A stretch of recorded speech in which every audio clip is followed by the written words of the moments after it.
Assalamualaikum warahmatullahi wabarakatuh. Alhamdulillah wassalatu wassalamu ala rasulillah.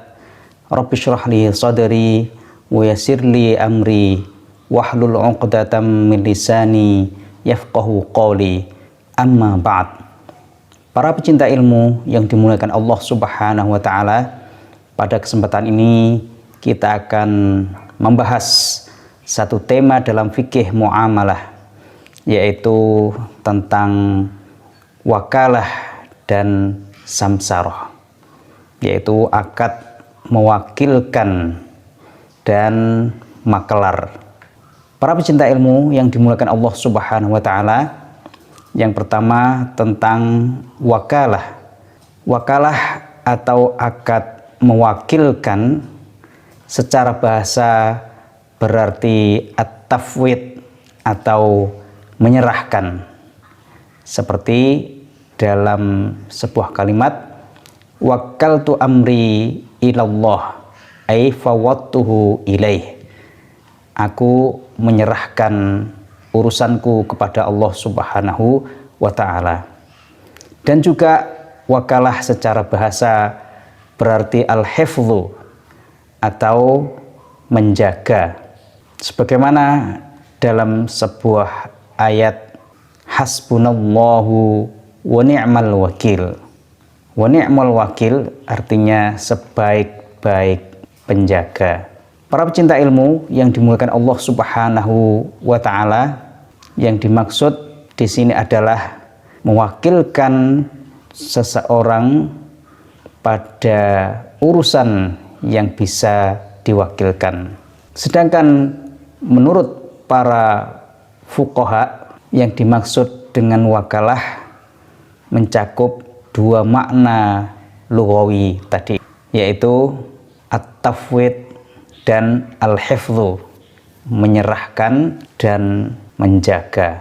Di antara definisi dari para ulama, akad wakalah adalah akad menyerahkan urusan kepada orang lain untuk dikerjakan dalam urusan yang orang itu sendiri boleh melaksanakannya, untuk dikerjakan pada masa hidupnya. Para pecinta ilmu yang dimuliakan Allah Subhanahu wa taala, sedangkan dalil disyariatkannya akad wakalah ini ada pada Al-Qur'anul Karim, hadis Nabi Shallallahu Alaihi Wasallam, dan ijma' kaum muslimin. Dalam Al-Qur'anul Karim bisa dilihat dalam surah Al-Kahfi ayat 19. A'udzubillahi minasyaitonirrajim. Bismillahirrahmanirrahim. Fab'atsu ahadakum biwariqikum hadhihi ilal madinati falyanzur ayyuha azka ta'ama falyatikum birizqim minh.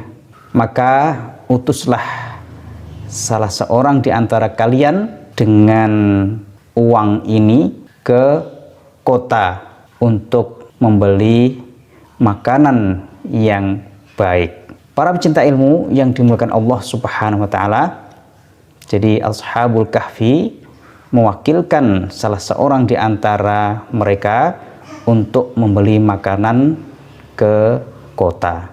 Demikian juga dalam hadis Nabi Shallallahu Alaihi Wasallam, banyak hadis-hadis Nabi Shallallahu Alaihi Wasallam yang memberikan penjelasan tentang bolehnya akad wakalah. Sebagaimana Rasulullah Shallallahu Alaihi Wasallam mewakilkan Aba Rafi' dan salah seorang dari Ansor untuk menikahkan beliau dengan Maimunah radhiyallahu anha. Dan juga Rasulullah SAW mewakilkan seseorang untuk melunasi hutang, dan juga beliau SAW juga mewakilkan dalam penetapan hudud, hukuman-hukuman, dan dalam menerapkannya. Dan masih banyak lagi dalam hadis Nabi SAW yang memberikan penjelasan tentang bolehnya dilakukan akad wakalah. Demikian juga kaum muslimin telah sepakat tentang bolehnya akad wakalah ini. Bahkan para ulama mengatakan bahwa wakalah ini hukumnya adalah istihbab. Jadi sangat dianjurkan karena dia termasuk salah satu bentuk dari tolong menolong dalam kebaikan dan takwa. Sebagaimana Allah Subhanahu wa taala berfirman, "Wa ta'awanu 'alal birri wat taqwa." Dan tolong menolonglah kalian dalam kebaikan dan takwa. Rasulullah Shallallahu alaihi wasallam juga bersabda, "Wallahu fi 'aunil 'abdi ma kana al-'abdu fi 'auni akhih." Allah Subhanahu wa taala menolong seorang hamba selagi hamba tersebut mau menolong saudaranya. Jadi akad wakalah ini dibolehkan atau disyariatkan dalam Islam karena manusia sangat membutuhkan akad tersebut. Para pecinta ilmu yang dimuliakan Allah Subhanahu wa taala, kemudian akad wakalah ada kalanya wakalah bi ajr, yaitu wakalah yang menggunakan imbalan, ada juga wakalah bi ghairi ajr, wakalah yang tanpa imbalan. Jadi dua-duanya diperbolehkan dalam Islam. Prinsipnya akad wakalah ketika tanpa ada imbalan, maka akadnya adalah akad jaiz. Jadi boleh bagi semua pihak untuk membatalkan akad tersebut. Tapi ketika akad itu menggunakan imbalan, para ulama berbeda pendapat. Dalam mazhab Hanafi, Maliki, dan Hambali, mereka mengatakan bahwa ketika akad wakalah ini menggunakan imbalan, maka akadnya menjadi akad lazim atau mengikat. Tidak boleh salah satu pihak membatalkan kecuali dengan persetujuan pihak yang lain. Sedangkan dalam mazhab Syafi'i, meskipun akad wakalah itu menggunakan imbalan, maka status akad wakalah itu tetap akad jaiz. Boleh bagi setiap pihak untuk membatalkannya. Para pecinta ilmu yang dimuliakan Allah Subhanahu wa taala, kemudian ada permasalahan dalam akad wakalah ini. Apakah boleh akad wakalah itu dikaitkan dengan sebuah syarat, atau akad wakalah disandarkan dengan masa yang akan datang?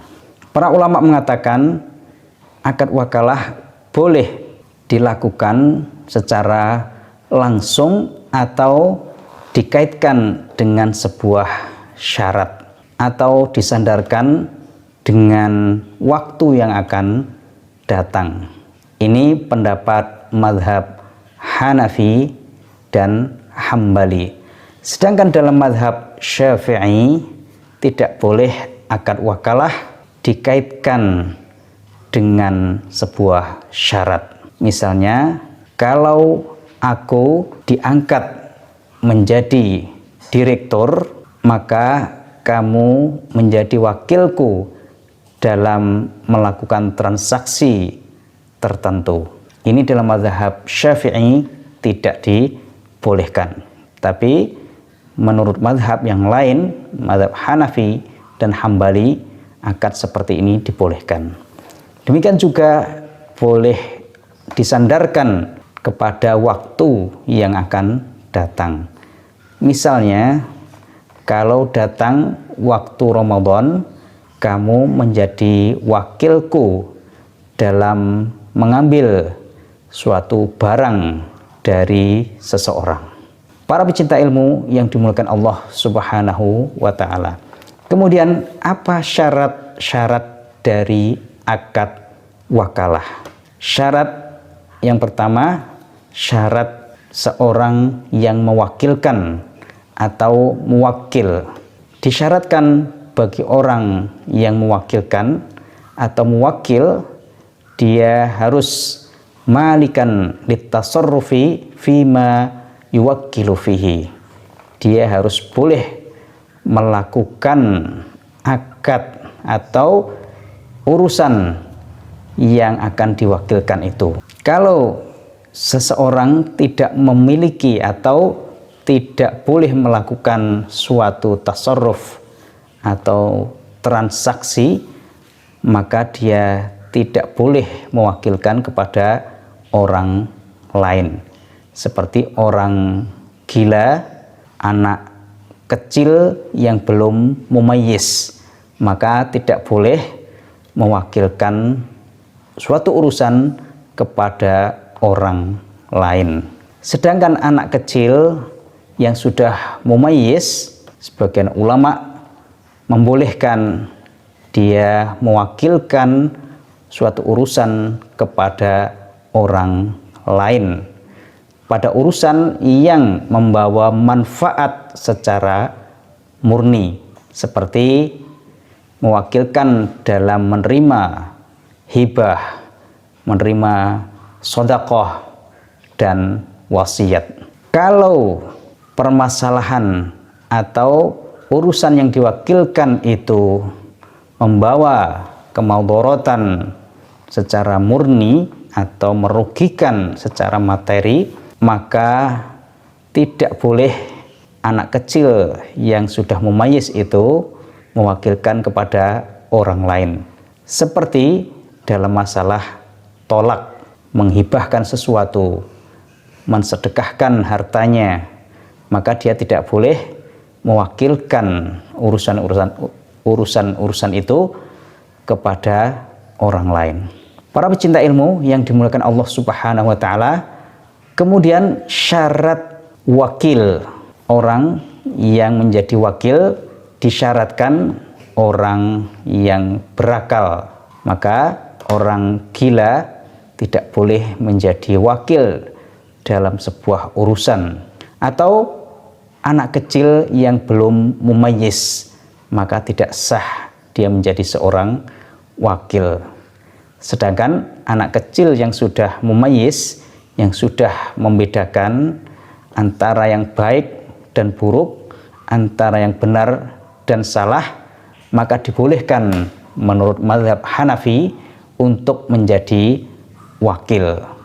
Dia hukumnya seperti orang yang sudah baligh dalam masalah urusan-urusan dunia. Dasarnya dalam mazhab Hanafi, mereka mendasarkan karena Amr ibnu As-Sayyidah Ummu Salamah menikahkan ibunya dengan Rasulullah Shallallahu Alaihi Wasallam. Padahal dia masih kecil, belum baligh, tapi sudah mumayyiz. Ini dasar mazhab Hanafi. Kemudian syarat berikutnya adalah syarat al-muwakkal fihi, syarat urusan yang diwakilkan. Disyaratkan harus diketahui oleh wakilnya atau majhulan jahalatan ghairu fahisyah. Ada ketidakjelasan tapi itu kecil, ada sesuatu yang tidak diketahui tapi sangat kecil. Ini dibolehkan. Kecuali kalau muwakil mengatakan beli sesuatu sekehendak kamu untukku, maka dibolehkan wakil membelikan sesuatu untuk muwakilnya. Demikian juga disyaratkan muwakkal fihi, barang yang atau urusan yang diwakilkan itu ayyakuna qabilan lin niyabah, itu boleh diwakilkan. Maka boleh mewakilkan dalam akad-akad yang boleh bagi seseorang untuk melakukan akad tersebut dengan dirinya sendiri, seperti akad jual beli, akad ijarah, akad untuk menetapkan suatu hutang dan semacamnya.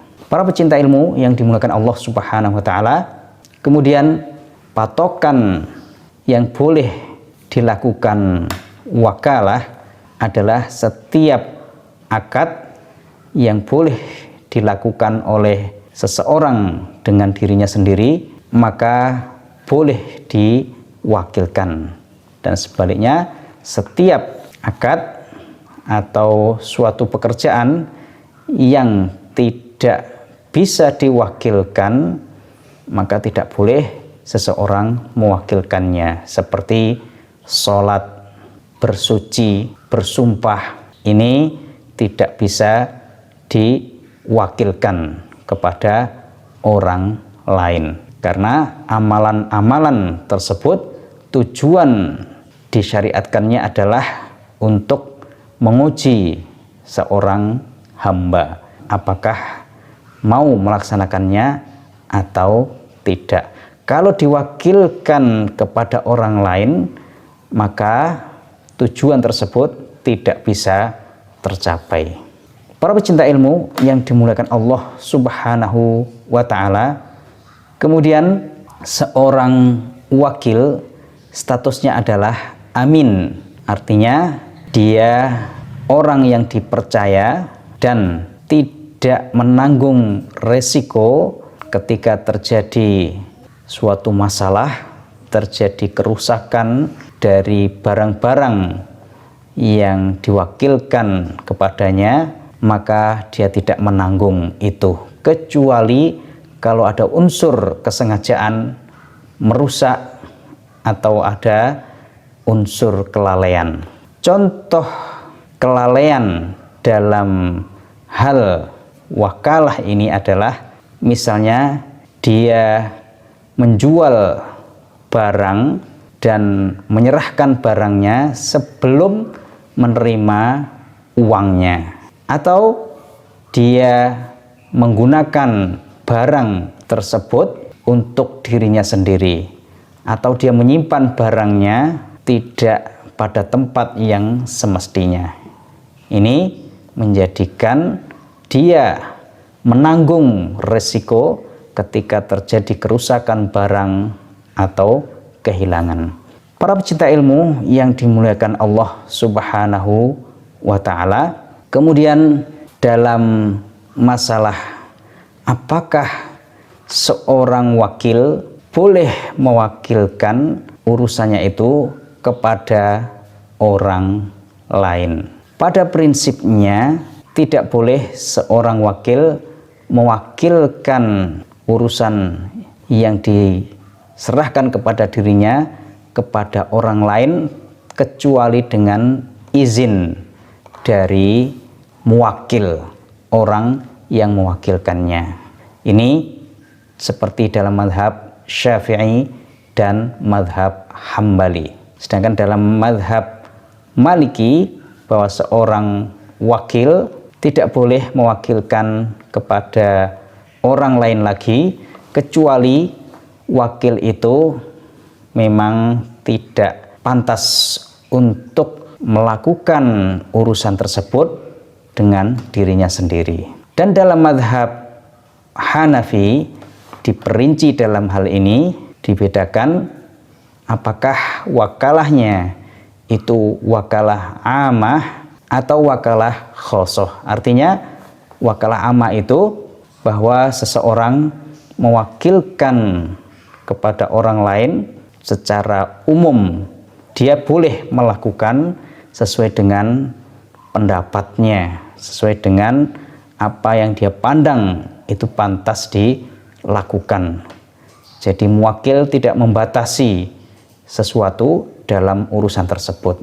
Kalau wakalahnya amah, maka seorang wakil boleh mewakilkan kepada orang lain lagi.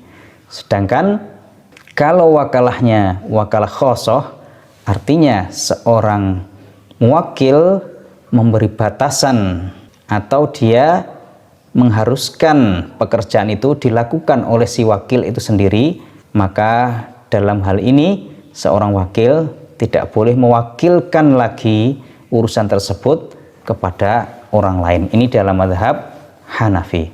Para pecinta ilmu yang dimuliakan Allah Subhanahu wa ta'ala, kemudian akad wakalah berakhir dengan beberapa hal.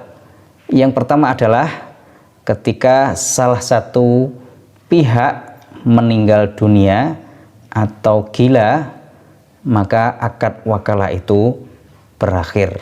Yang kedua adalah ketika urusan yang diserahkan kepada wakil itu sudah terlaksana atau sudah selesai, maka berakhir akad wakalah itu.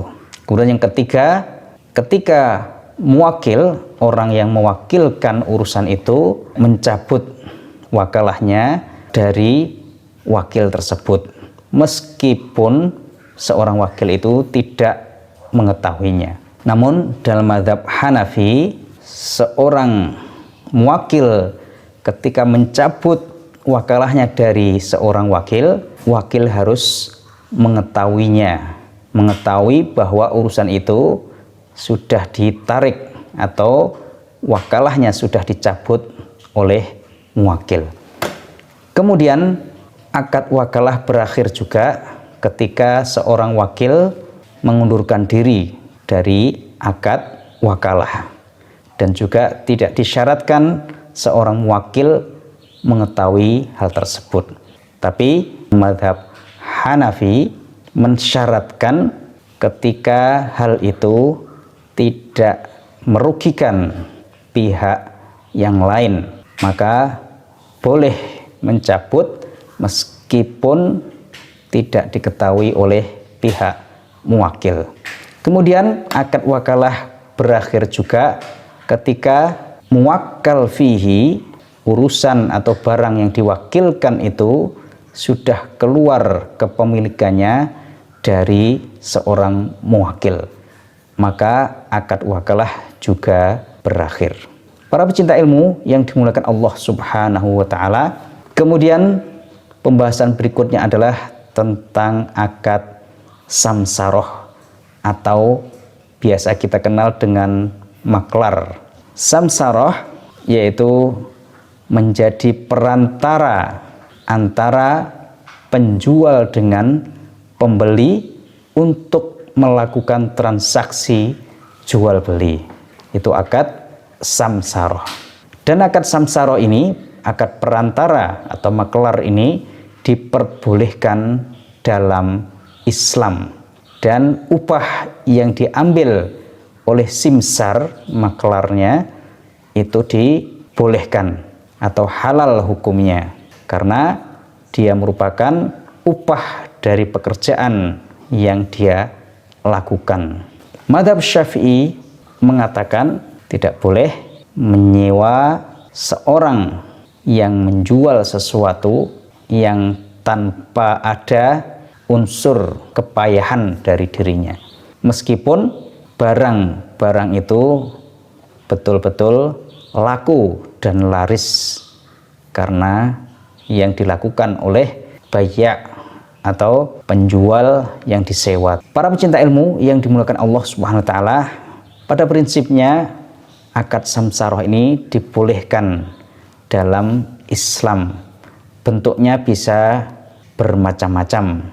Ada kalanya misalnya seorang mengatakan kepada orang lain, jualkan barang ini dengan harga 100.000 misalnya, dan ketika lebih dari itu lakunya, maka sisanya kamu ambil, atau kita bagi berdua. Ini dibolehkan sebagaimana yang diriwayatkan oleh Imam Ahmad, Abu Dawud, dan Hakim dari Abu Hurairah radhiyallahu anhu, Rasulullah SAW bersabda, al-muslimuna ala syurutihim, bahwa orang-orang Islam itu sesuai dengan apa yang mereka syaratkan. Para pecinta ilmu yang dimuliakan Allah Subhanahu wa ta'ala, Imam Bukhari mengatakan Ibnu Sirin tidak memandang masalah upah yang diambil oleh Simsar ini. Demikian juga Imam Atha, Ibrahim, dan Al-Hasan. Kemudian Ibnu Abbas juga mengatakan boleh bagi seseorang mengatakan jual baju ini selebih dari harga sekian, maka itu menjadi milikmu. Dan juga Ibnu Sirin mengatakan kalau ada seorang mengatakan jual barang ini dengan harga sekian, maka ketika lebih dari harga itu menjadi milikmu, atau selebihnya kita bagi antara diriku dengan dirimu. Maka dibolehkan akad samsaroh dalam Islam, tentunya dengan syarat tidak boleh ada pihak-pihak yang dirugikan atau ada pihak-pihak yang dizalimi. Wallahu a'lam bissawab, wabillahi taufiq. Wassalamualaikum warahmatullahi wabarakatuh.